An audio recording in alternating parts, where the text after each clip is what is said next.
ओम शांति।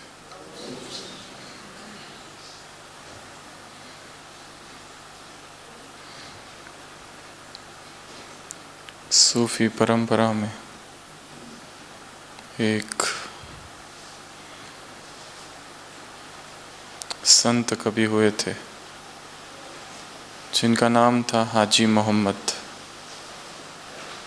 उन्होंने अपने जीवन काल में 60 बार हज की यात्रा की थी और पिछले 60 सालों से रोज 5 बार नमाज पढ़ी थी। वो एक रात सोते हैं तो एक स्वप्न देखते हैं। स्वप्न में वो देखते हैं लोग मर रहे हैं और मरने के बाद ऊपर एक फरिश्ता है और वो लोगों के कर्मों का हिसाब करके उन्हें स्वर्ग या तो नरक भेज रहा है। जब उनकी बारी आती है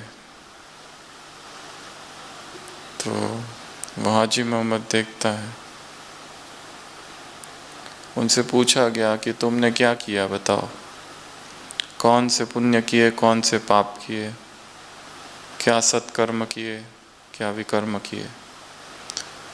वो कहता है मैंने बहुत सारे पुण्य किए और सबसे बड़ा पुण्य तो ये है कि मैंने 60 बार हज की यात्रा की है। वो फरिश्ता कहता है इसमें पुण्य कैसा, क्योंकि तुमने हज की यात्रा तो की, वो भी 60 बार, और अपना नाम क्या रखा, हाजी। इसी वजह से उसने अपना नाम ये रख दिया था, हाजी मोहम्मद।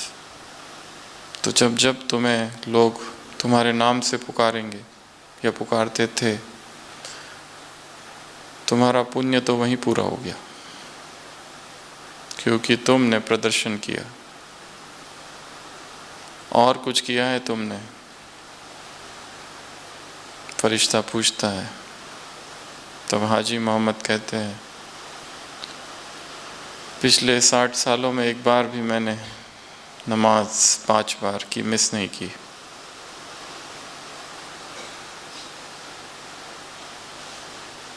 वो फरिश्ता कहता है पर तुम्हें याद है वो दिन जब एक जिज्ञासु, धर्म का जिज्ञासु तुमसे मिलने आया था और उसके सामने तुमने लंबा समय तक नमाज पढ़ी थी और ये दिखाने की कोशिश की थी कि तुम बहुत ही धार्मिक पुरुष हो। इस वजह से ये जो दिखावा तुमने किया था किसी और के सामने, किसी नए के सामने, इस वजह से तुम्हारा वो भी पुण्य नष्ट हो गया। और इतना जब वो देख रहा होता है तो उसकी आंखों में आंसू आ जाते हैं, बहुत दुख होता है। और फिर अचानक नींद टूटती है तो पाता है कि ये तो ख्वाब था एक, और नींद में, स्वप्न में देखी हुई ये बातें उस पर एक गहरी छाप छोड़ते हैं। और वो जानता है ये नुमाइश, ये एग्जीबिशन, ये दिखावा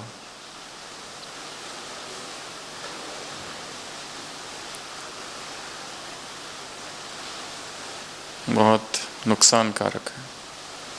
उसका भीतर से जो गर्व होता है, उस अहंकार को चोट लगती है और फिर वो नम्र हो जाता है। कर्म और वाणी ये 2 मुख्य साधन हैं सेवा के, पर दोनों में कुछ दोष है। मैंपन, अहंकार, दिखावा तुरंत आ सकता है। स्वभाव संस्कार की टक्कर वाणी में मैं, मेरा, नाम मान शान, संपत्ति, समय,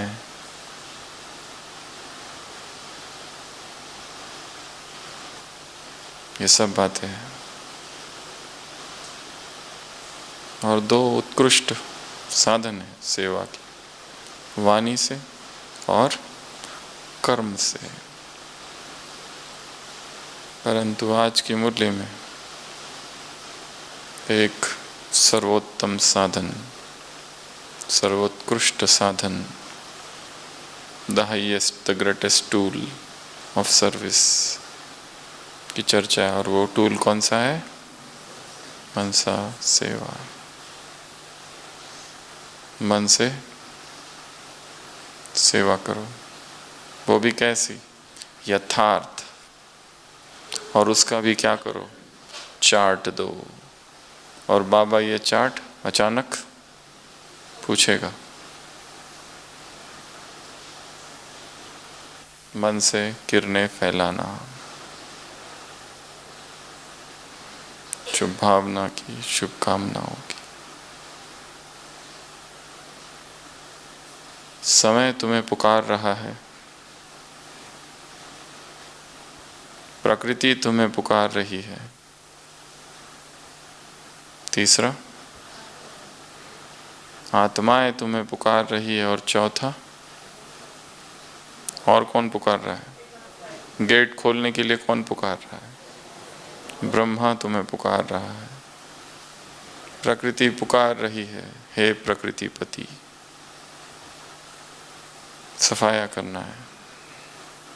आत्माएं पुकार रही है, आवाज सुनो। समय नाजुक है, मुरली पुरानी है 2001 की, और अभी तो समय और अधिक नाजुक है। दुख के, भय के झटके सारे दिन भर में देखो। आज ही के दिन तो कहाँ कहाँ क्या क्या हो रहा है। विश्व भर में आंदोलन हो रहे हैं, विकार, विकर्म, पाप कर्म, अत्याचार, भ्रष्टाचार, प्राकृतिक आपदाएं, प्रोटेस्ट्स, धरना, क्या क्या हो रहा है।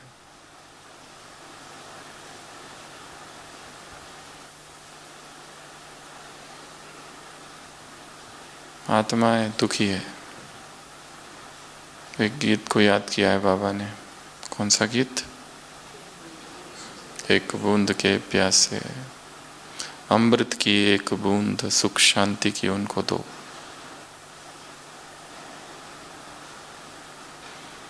तुम हो मास्टर दाता।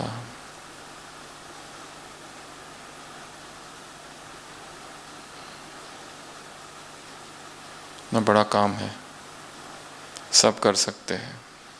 छोटा हो, बड़ा हो, नया हो, पुराना हो, महारथी, घोड़ेसवार, प्यादा, बीमार हो या स्वस्थ हो, साधन वाला हो या बिना साधन वाला हो, अमीर हो या गरीब हो, इस सेवा में किसी भी आधार की आवश्यकता नहीं। किसी भी समय, किसी भी परिस्थिति और किसी भी स्थान पर यह सेवा की जा सकती है।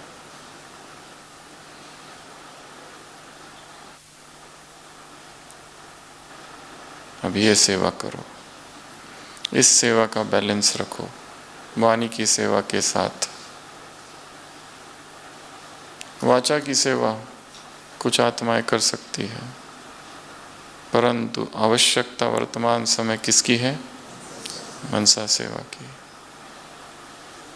वाणी ज़्यादा सुनना नहीं चाहते, और वाणी की आवाज़ केवल मन तक पहुंचती है।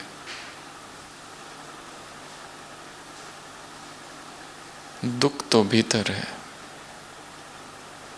और बहुत पीड़ा है, बहुत स्ट्रेस है, बहुत टेंशन है, तनाव में जी रहे लोग। तुम मास्टर मुक्तिदाता हो, अपना मर्सीफुल स्वरूप प्रकट करो। दुआओं के सागर की संतान हो।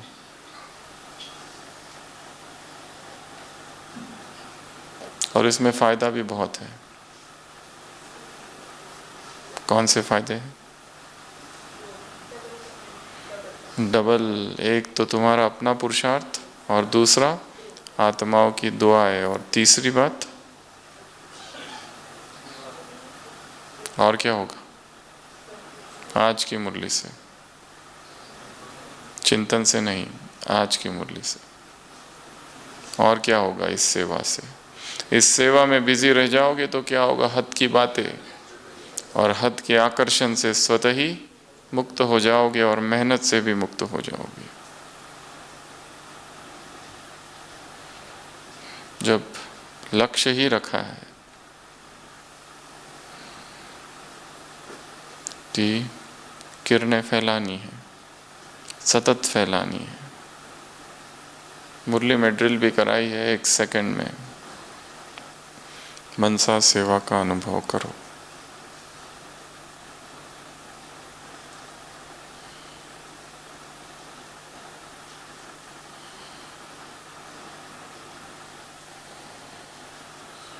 तो आज की मुरली की शुरुआत कहाँ से की है बाबा ने? अव्यक्त मुरली नदी की तरह है, अलग अलग जगह से बहती है। एक ही मुरली में कितनी बातें हैं, कितनी सारी ढेर पॉइंट्स है।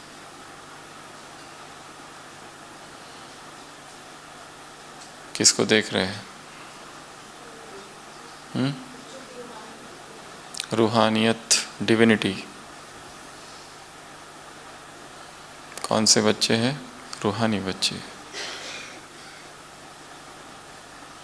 रूहानियत से चालू की। रूहानियत का आधार प्यूरिटी, प्यूरिटी का आधार एकव्रता। रूहानियत, प्यूरिटी, एकव्रता। तो रूहानी दृष्टि से क्या होगा? आत्माओं में शक्ति भरेगी। चाल चलन, चेहरा, उससे क्या होगा? फरिश्ते का अनुभव, अलौकिक फरिश्ते नजर आएंगे।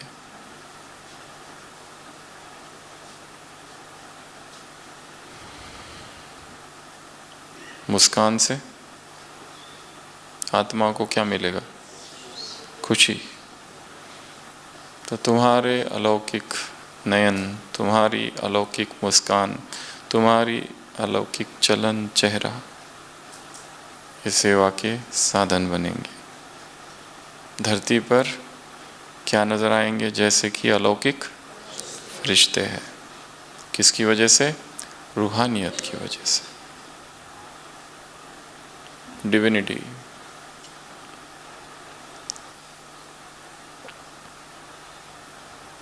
और इस रूहानियत का बीज क्या है? प्यूरिटी।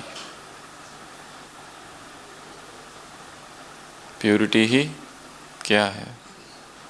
ब्राह्मण जीवन का श्रृंगार और ब्राह्मण जीवन की मर्यादा।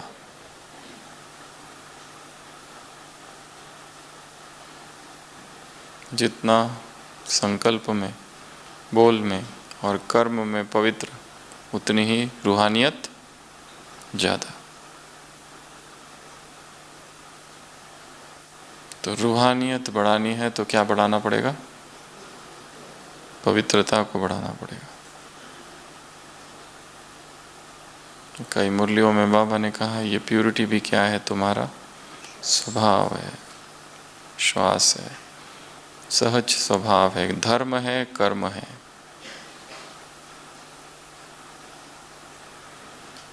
एक मछली ने पूछा कमल से कि तुम कीचड़ में रहते हो, फिर भी ये कीचड़ तुम्हारे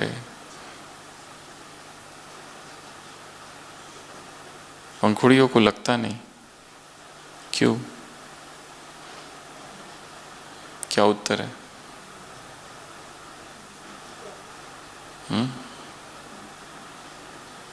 उसने उत्तर दिया कि मैं अपना न्यूट्रिशन जो है, खाद या पोषक तत्व नीचे से लेता हूँ, मिट्टी से नहीं, ऊपर की जो कीचड़ है उससे नहीं, नीचे से। और मेरा सारा ध्यान कहाँ रहता है? ऊपर सूरज की तरफ। मैं सूरज को देखते रहता हूँ, सूरज मुझे किरणें देता है। और तीसरा, मेरी जो पंखुड़ियाँ है उसमें वो होता है वैक्स, जो उसे प्रोटेक्ट करता है। और चौथा एक कारण है, एप्सिशन नाम की एक प्रोसेस है।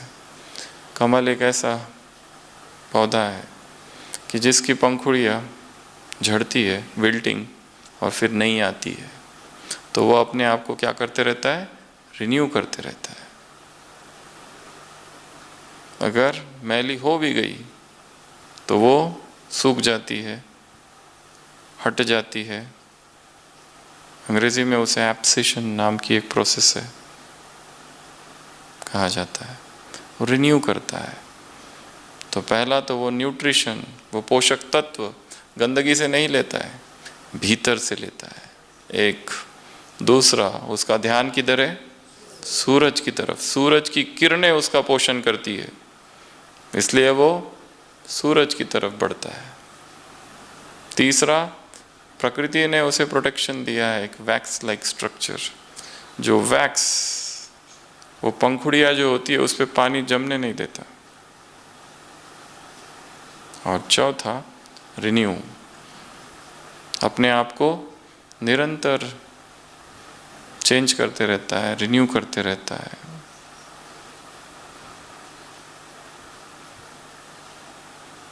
इसलिए कमल पवित्रता का प्रतीक है। हमें भी डीपर सोर्स से न्यूट्रिशन लेना है, ध्यान ऊपर रखना है और अपने आप को कवर्ड रखना है, प्रोटेक्टेड। इस संसार में रहते हुए भी अस्पर्शित, न सफलता हमें स्पर्श करे न असफलता। इस मुरली में कहा है, साक्षी होकर राजी होने के खेल को तो देखा है, नाराजगी के भी खेल को देखने का अभ्यास चाहिए। तटस्थ, भोक्ता भाव का हमें दिन रात का अभ्यास है, सुख दुख सुख दुख, पर अभ्यास किसका करना है? तटस्थ भाव का, साक्षी भाव का, अभोक्ता भाव का।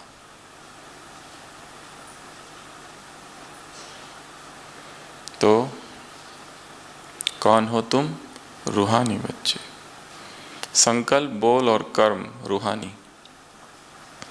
रूहानी संकल्प क्या करेंगे? दूसरों में शक्ति भरेंगे। और रूहानी बोल क्या करेंगे? 4 या 3 बातें। पहला तो सुख और शांति का अनुभव कराएंगे आत्माओं को। दूसरा, आगे बढ़ाएंगे। और तीसरा क्या करेंगे? वरदान देंगे उनको। कौन? तुम्हारे बोल। और कर्म, स्वयं कर्मयोगी और दूसरों के सामने कर्मयोगी का सैंपल। तो संकल्प, बोल और कर्म।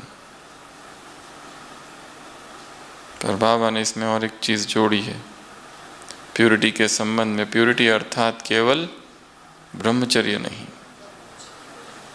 संकल्प में, बोल में और कर्म में क्या? ब्रह्मचारी। यात्रा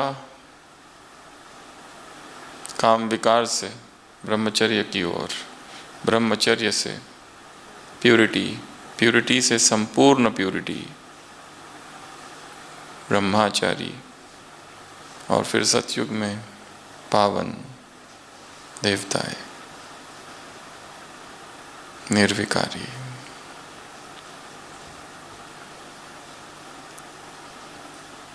तो प्यूरिटी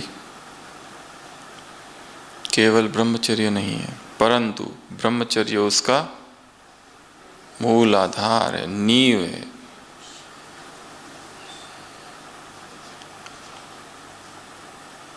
उसको यदि हटा लिया जाए, बाकी सब होगा ठीक। पर एक चीज़ होगी, जो लक्ष्य है उस मिशन से डिस्ट्रैक्ट हो जाएंगे। प्यूरिटी का इतना क्यों महत्व है और ब्रह्मचर्य का इतना क्यों महत्व है?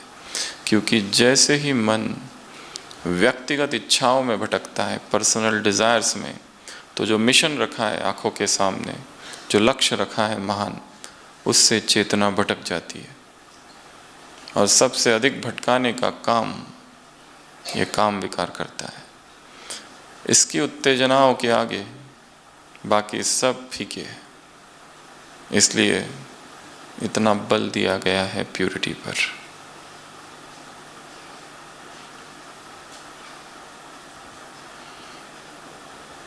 शास्त्रों में कितने उदाहरण हैं, भीष्म, अगस्त ऋषि, लोपमुद्रा, विश्वामित्र, मेनका, और कहीं ना कहीं अप्सराओं को दिखाया है। एक प्रश्न है, ये अप्सराएं आई कहाँ से? क्या अप्सराओं को दूसरा काम नहीं है? और उनको क्या इंटरेस्ट, बेचारे पतले दुबले सन्यासी, किसी वन में ना किसी को नुकसान दे रहा है, ना कुछ कर रहा है, ना खा रहा है, ना पी रहा है।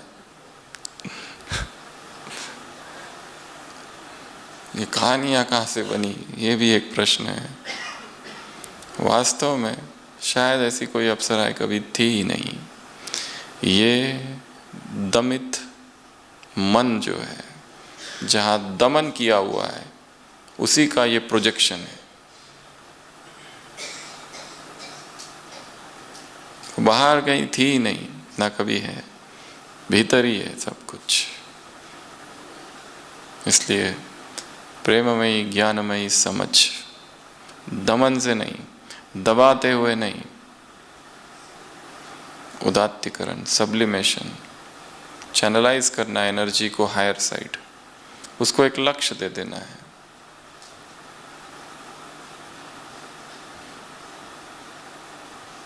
नहीं तो मन भटकता है उत्तेजनाओं में, व्यर्थ में,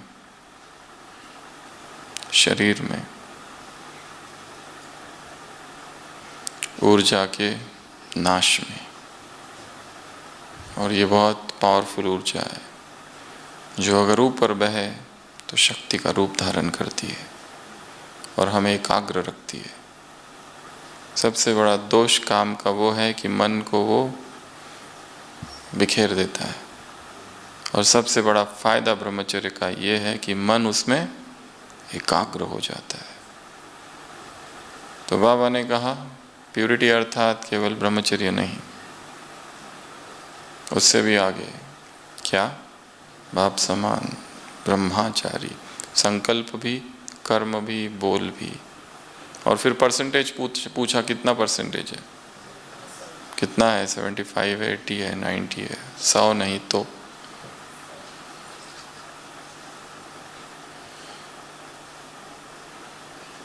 बढ़ाते जाना है हर दिन। और इसका भी आधार क्या बताया, एक व्रता। एक ही शब्द को अंडरलाइन करो, कौन सा शब्द, एक व्रता। तो रूहानियत, फरिश्ता बनेंगे, और रूहानियत का बीज प्यूरिटी, और प्यूरिटी के लिए क्या चाहिए, एक वर्ड केवल जो अंडरलाइन कर लो, वो आ गया तो सब आ गया। कौन सा व्रत, एक व्रता। उससे क्या क्या हो जाएगा, 2-3 बातें हो जाएगी। कौन कौन सी, एकाग्रता होगी, मन स्थिर रहेगा, एकाग्र। दूसरा अचरडोल। तीसरा एकमत, सद्गति।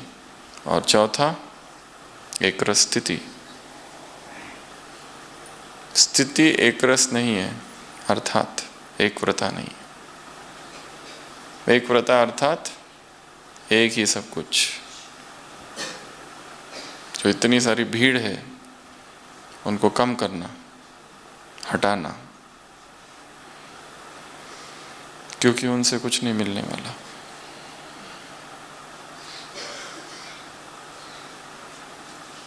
तो एक व्रता है तो सहज प्यूरिटी है, और प्यूरिटी है तो डिविनिटी है।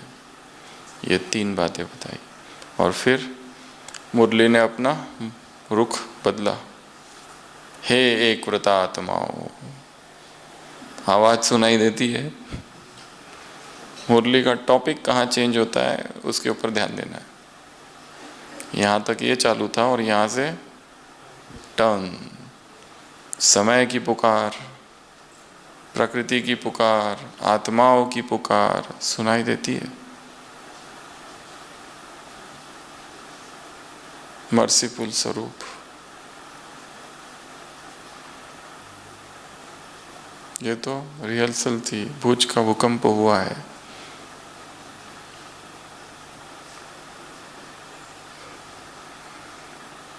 ऐसा बहुत होगा।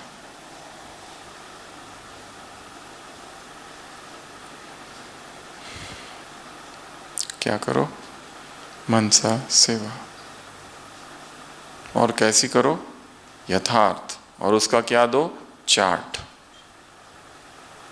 तो चार्ट रखना है। आत्माओं को देखो, आत्माओं का आह्वान करो, आत्माओं से बातें करो, आत्माओं को परिवर्तित करो, आत्माओं से को वरदान दो, दृष्टि दो, स्पर्श करो, उनको शक्ति दो, ज्ञान दो, गुण दो, प्रभु प्रेम को भरो, वरदान दो, साक्षात्कार कराओ, उनकी शुद्ध कामनाओं को पूर्ण करो, उनको मुक्त करो, दुखों से सहारा दो, मदद करो।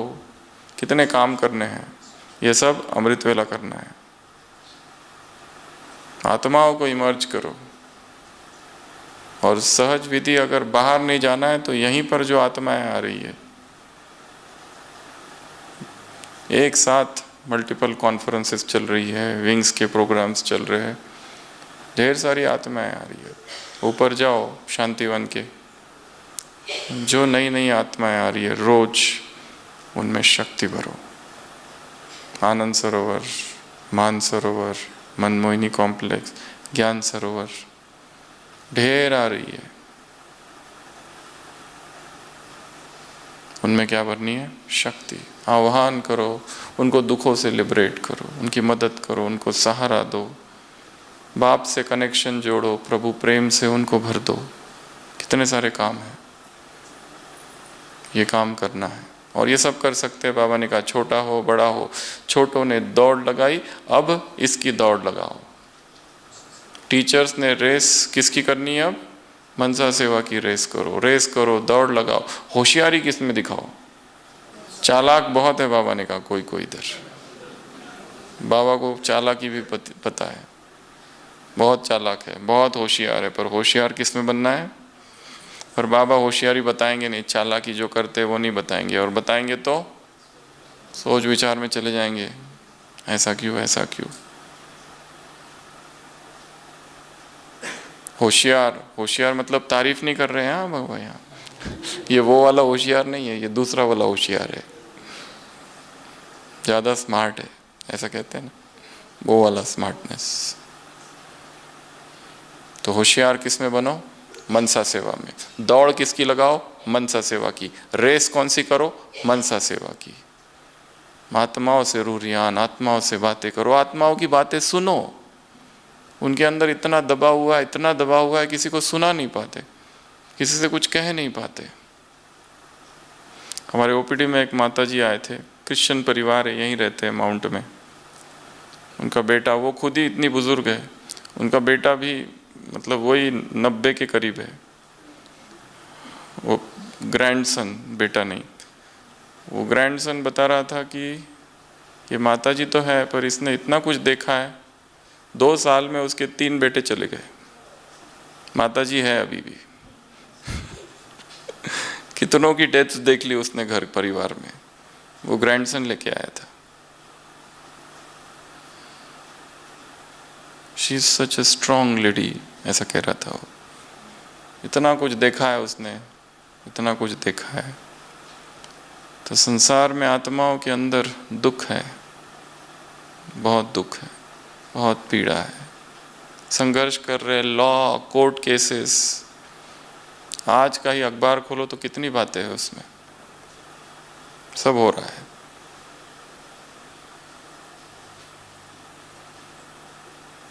ये काम हमें करना है। मुक्तिदाता हम हैं, मास्टर मुक्तिदाता। हमें मुक्त करना है आत्माओं को। हम यदि मांगते रहे तो फिर कैसे होगा? हम ही अमृत वेला बाबा से मांगते रहे, पूरा समय अमृत वेला फरियाद में, भक्ति में चला गया, और सकाश का टाइम 2 मिनट, इधर सकाश उधर सकाश इधर सकाश। मुरली में कहा ना, सकाश और काम हुआ, बस सुन लिया और बस आगे क्या। इधर भूकंप हुआ, आत्माओं को किरणें दे दी, सुख शांति आनंद। बाकी टाइम 40 मिनट मेरा घुटने का दर्द ठीक करो, मेरा वो ठीक करो, मेरा ऐसा ठीक कर दो, मेरा अपना से ठीक करो, मेरा ब्रह्मचर्य को थोड़ा पावरफुल बनाओ, क्या करूँ, अपनी रूरियान चालू है। लास्ट के 5 मिनट फटफट फटफट, इधर किरने उधर किरने हो गया। मनसा सेवा को बढ़ाओ।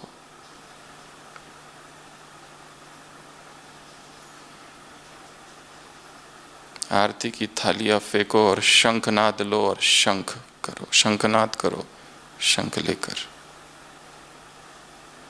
आरती करने वाले बच्चे नहीं चाहिए बाबा को। कौन से चाहिए? शंख नाद करने वाले।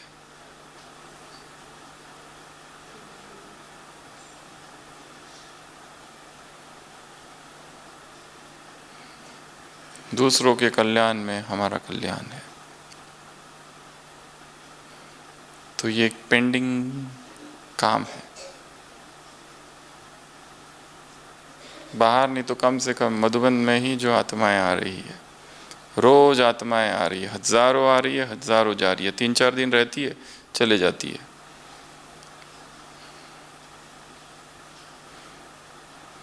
क्या करना है?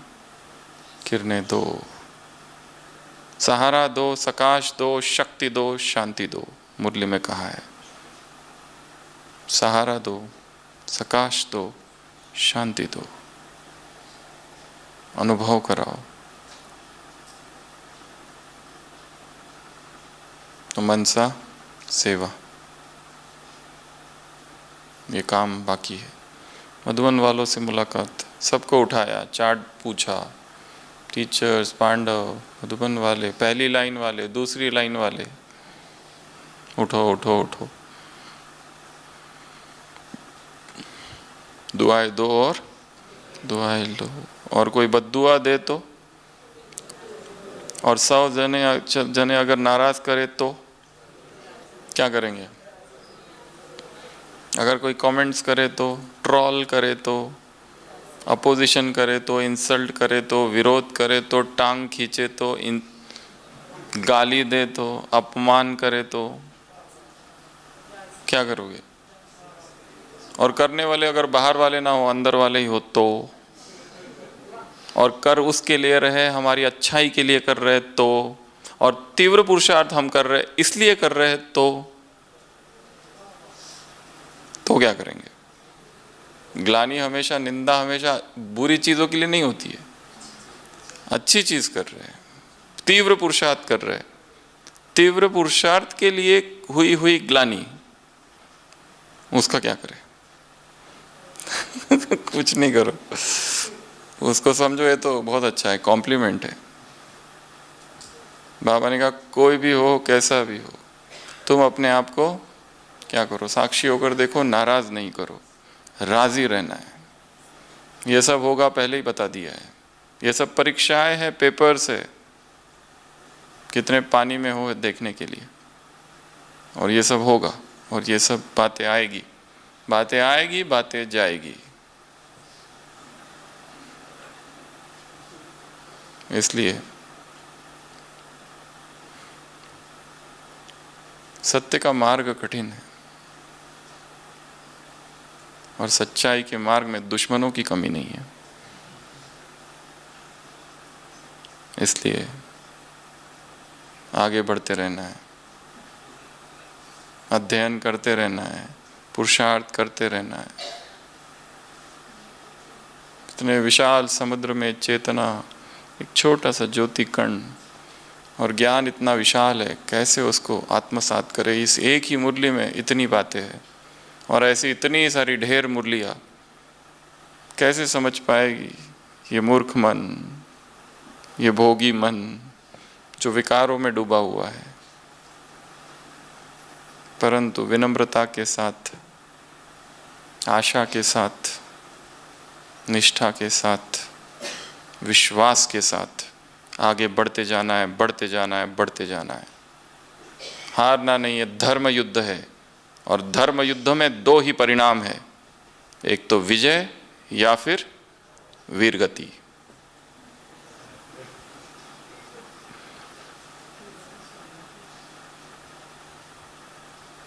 पर पराजय नहीं, हारना नहीं।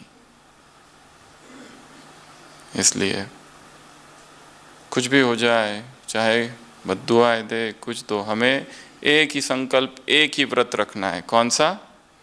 दुआएं दो, दुआएं लो। पाकिस्तानी एक्टिविस्ट है मलाला, सुना होगा। 2012 में तालिबान ने उसके ऊपर आक्रमण कर दिया था, असैसिनेट नेशन करने का प्रयत्न किया था। उसने उनको माफ़ कर दिया, वो बच गई। यूनाइटेड स्टेट्स नेशंस में उसने अपना स्पीच दिया था। वो गर्ल्स एजुकेशन के लिए, विमेन एजुकेशन के लिए फाइट करती है मलाला। सुना है, देखा है? उसने अपने भाषण में कहा था कि वो लोग मुझे हरा नहीं सकते,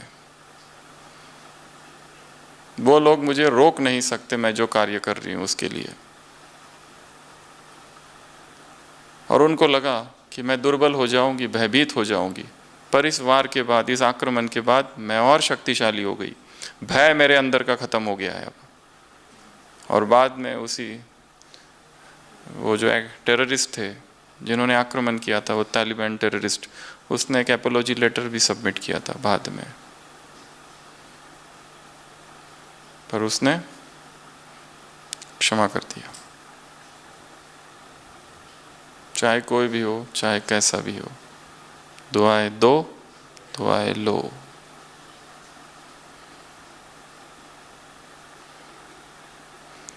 क्योंकि उस समय उन आत्माओं का वो पार्ट है।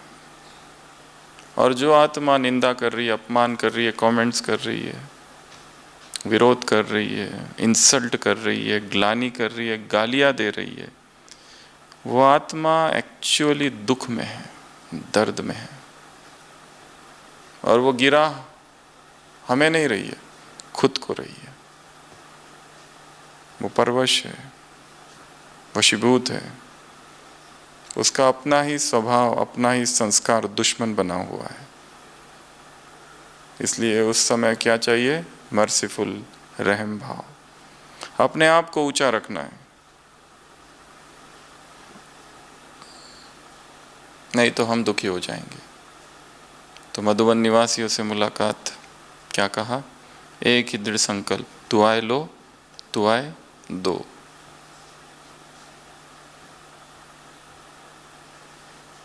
और क्या कहा मुरली में? कर्नाटक, अगर एक ब्राह्मण आत्मा की सेवा होती है तो कितना पुण्य मिलता है। इतनी ब्राह्मण आत्माओं की सेवा करो तो कितना पुण्य मिलेगा। और उसमें भी अगर मन से उनकी रोज सेवा कर रहे हैं तो इतनी सारी ब्राह्मण आत्माओं की सेवा। एक तो स्थूल सेवा, और जब सेवा करो अगर उसमें थकावट हो रही है, अर्थात रियल सेवा नहीं है वो। रियल सेवा में कोई थकावट नहीं है, रियल सेवा में निरंतर खुशी रहेगी, मेवा, प्रत्यक्ष फल।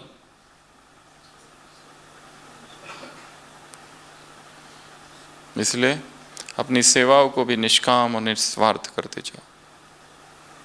सेवा की और डिटैच्ड, सेवा की और उससे अलिप्त। क्योंकि हम जो सेवाएं कर रहे हैं वो क्या वही सेवाएं हैं। वो दादियों को देखो, इतनी सारी दादियाँ। बाबा ने कहा ना, कौन है ये तीनों? त्रिमूर्ति ब्रह्मा। साकार में तो दो ही थे, एक तो खुद ही है, बस चल रहे, चला रहा है, बेफिक्र बादशाह है।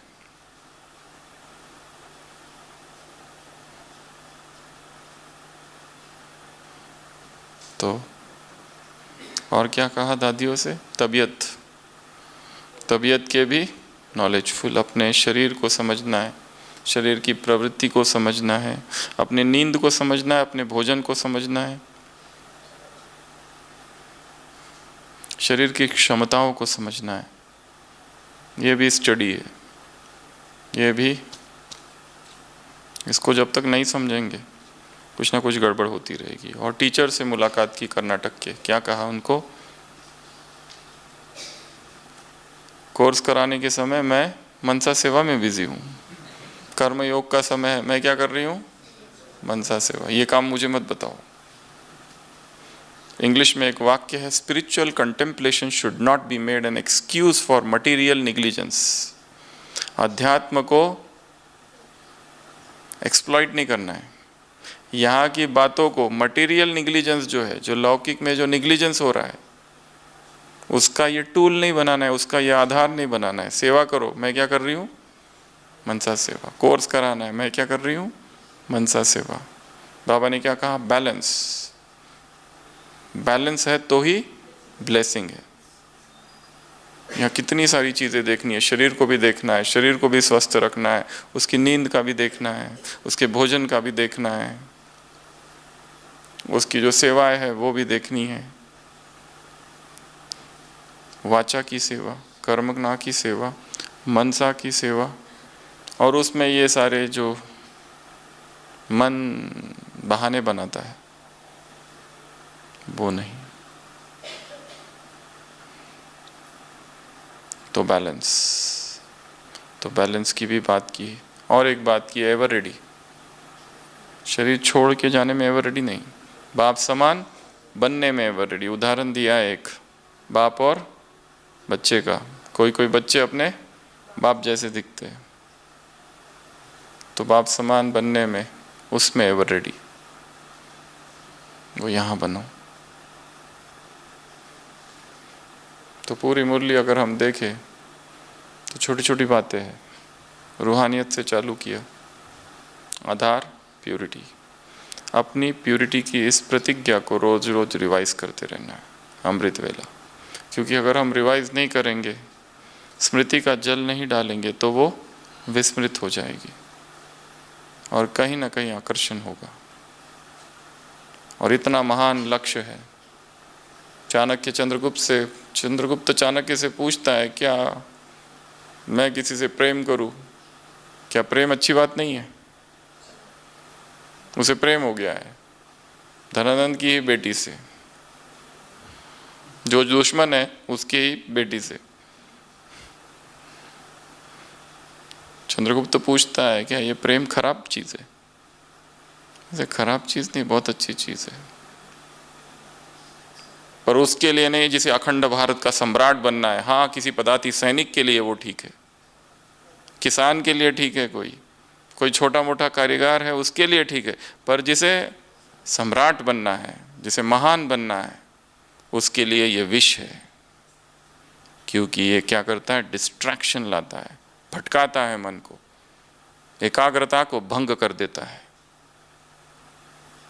इसे जिनको अपने लक्ष्य पर फोकस रखना है, वह इन सब चीज़ों से अपने मन को अनासक्त रखे।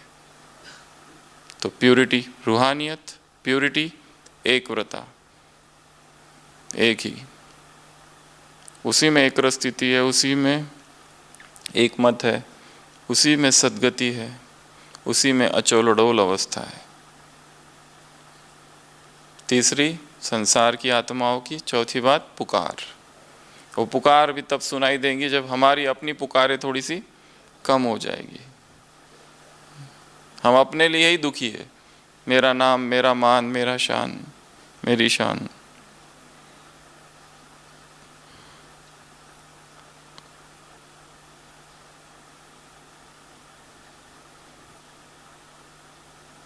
प्रकृतिपति तुम हो, आत्माएं पुकार रही है, सुनो। प्रकृति पुकार रही है, परिवर्तन करो।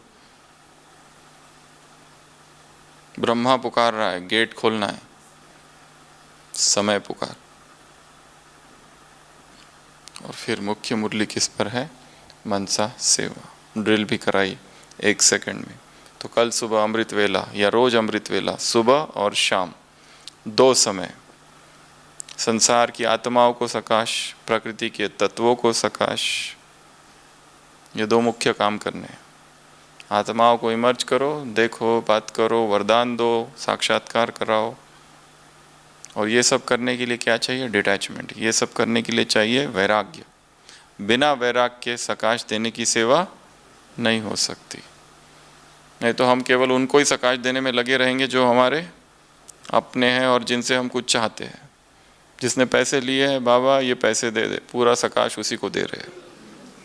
ये मेरे पैसे दे दे, मेरे पैसे दे दे। इस तरह की सकाश नहीं, निस्वार्थ सकाश, हाँ, ब्याज सहित।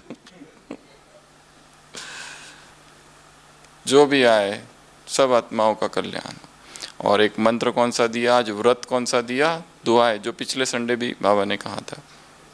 चलते फिरते बस दुआएं देते रहो, सबका कल्याण होते रहे, चाहे कोई कुछ भी दे रहा हो।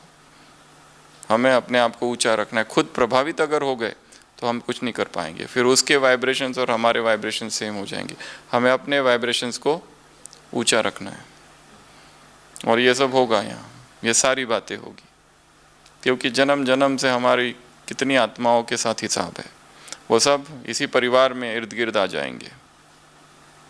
तो दुआएं दो, दुआएं लो। मनसा सेवा का क्या करो? चार्ट रखो, और वो भी चार्ट कैसा हो? यथार्थ चार्ट हो। उसके बाद क्या बोला? एवर रेडी रहो। और क्या बोला? टीचर्स को बैलेंस, ठीक है। जिम्मेवारी का ताज गिरता तो नहीं है, ताज, इसलिए अपने ताज को बीच बीच में चेक करते रहना, गिरा तो नहीं। Responsibility, with great power comes great responsibility. जितनी अधिक ताकत उतनी अधिक रिस्पॉन्सिबिलिटी, जितना अधिक औहदा उतनी अधिक रिस्पॉन्सिबिलिटी। तो ये एक बात। और क्या कहा? टीवी बाबा के पास है, बाबा उसमें सब देखता है, और छुप छुप के बच्चे क्या करते हैं वो भी सब बाबा को पता है। किसी का कुछ भी बाबा के सामने छिपा हुआ नहीं है। तो तुम जब कमरे में दरवाज़ा बंद करके और अंधेरे में और मोबाइल हाथ में, तो किससे बात करते हो और क्या देखते हो वो सब बाबा को पता है। इसलिए कोई छिप नहीं सकता, खाली बाबा बताते नहीं बस, नहीं तो बच्चों की क्या हो जाएगी। तो भगवान को सब पता है, ऐसा कुछ भी नहीं है जो उससे छिपा हुआ है। इसलिए रात को सोने से पहले सब कुछ उसको सुना दो, हल्का हो जाओ, फिर सो। ये समझना ही नहीं कि उसे पता नहीं है, उसे सब कुछ पता है, पर बता हम इसलिए रहे कि हम हल्के हो जाए। तो सच्चाई, ये सच्चाई वाले बच्चे बाबा को पसंद है, छिपाने वाले नहीं। और क्या कहा है मुरली में? और सेवा के लिए वही बात जो बताई, थकना नहीं है। थक रहे मतलब कहीं ना कहीं देह भान है। सेवा कभी नहीं थकाता, मैं थकाता है।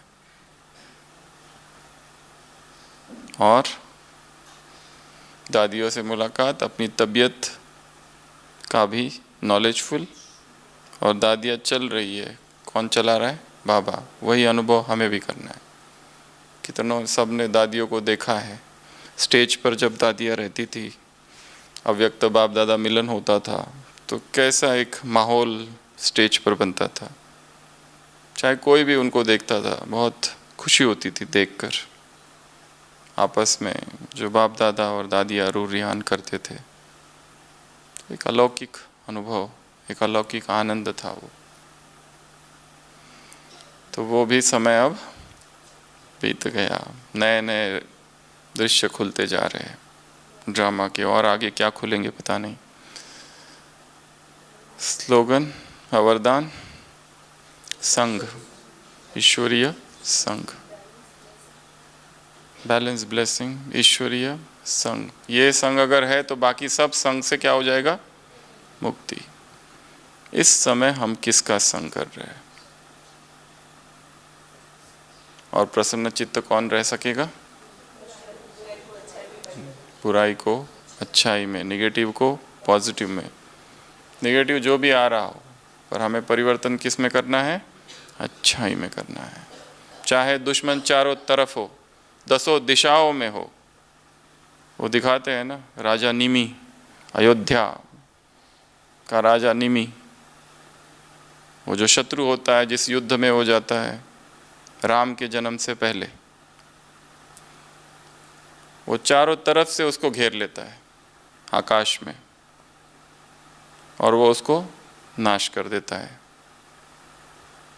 इसलिए जटायु उसका नया नाम रखता है, दशरथ। अब तुम महारथी नहीं, अब तुम दशरथी हो, इसलिए उसका नाम दशरथ रखता है, जो दसों दिशाओं के शत्रुओं को जो नाश करे, जो अयोध्या में रहे, जो कभी हारती नहीं।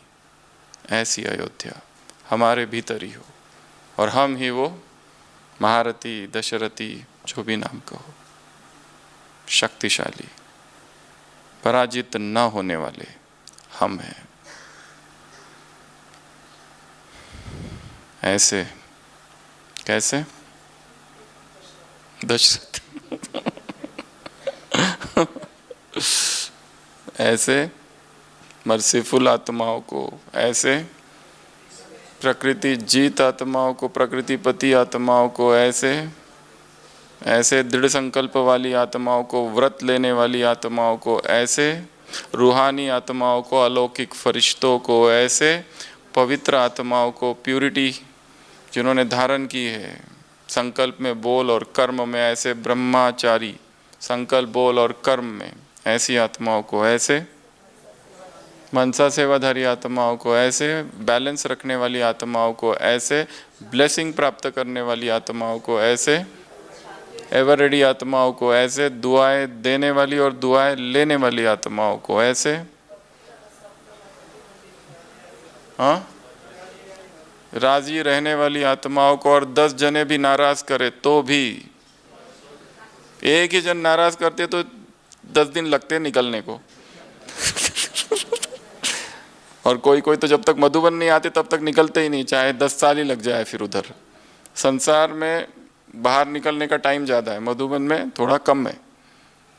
तो उधर से जब तक इधर नहीं आते कोई भट्टी बिट्टी में, तब तक डूबे रहते हैं। क्यों? किसी ने नाराज किया है। संतोषी माँ एकदम नाराज, पर्दा खुला, भक्तों ने उठाया, संतोषी माँ उदास। क्या हुआ? दुर्गा देवी ने नाराज कर रखा है। तो 100 जने नाराज करे तो भी नाराज न होने वाली आत्मा, ऐसी जिम्मेवार आत्माओं को, ताज पहनने वाली आत्माओं को, ऐसे नॉलेजफुल आत्माओं को, ऐसे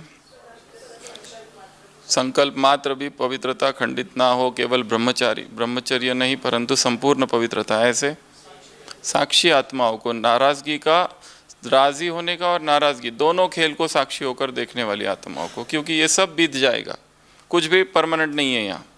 सफलता हो गई तो ज़्यादा खुशी नहीं, असफलता होगी तो उसकी कोई ज़्यादा रंज, कोई दुख नहीं, सब बदल रहा है। पास फेल सब होते रहेगा यहाँ। आज स्तुति हो रही है, कल निंदा होगी, फिर क्या करोगे? वो भी बीत जाएगा, ये भी बीत जाएगा, सब अनित्य है। साक्षी होकर देखते रहना। ऐसे प्रसन्नचित आत्माओं को, बुराई को अच्छाई में बदलने वाली आत्माओं को, ऐसे सत्संग में रहने वाली आत्माओं को, ऐसे हो गया, ऐसे रूहानियत में रहने वाली आत्माओं को, ऐसे एक व्रता आत्माओं को, ऐसे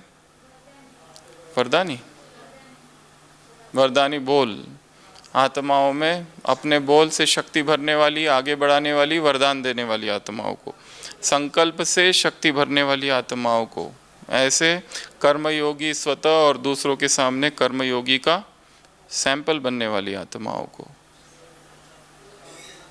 सारा कर्म छोड़कर केवल पुरुषार्थ करने में लग जाना, ये भी एक मार्ग है, परंतु उसमें खतरा बहुत है। इसलिए कर्म चाहिए जो हमें स्टेबल रखे दोनों तरफ के लिए। ऐसे खुशी से सेवा करने वाली और न थकने वाली आत्माओं को। बाप दादा का याद प्यार, गुड नाइट और नमस्ते। हम रूहानी बच्चों की रूहानी बाप दादा को याद, प्यार, गुड नाइट और नमस्ते। ओम शांति।